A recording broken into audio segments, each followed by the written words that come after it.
కొణిదెల పవన్ కళ్యాణ్ అనే నేను శాసనసభ సభ్యుడిగా ఎన్నికైనందున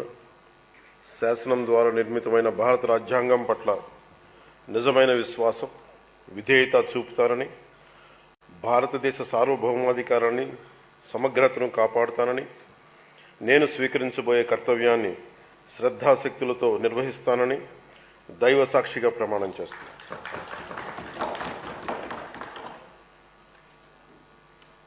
కొణిదెల పవన్ కళ్యాణ్ అని నేను ఆంధ్రప్రదేశ్ శాసనసభ సభ్యుడైన కొణిదెల పవన్ కళ్యాణ్ అని నేను సభా నియమాలకు కట్టుబడి ఉంటానని, వాటిని అనుసరిస్తానని, సభా మర్యాదలను పాటిస్తానని,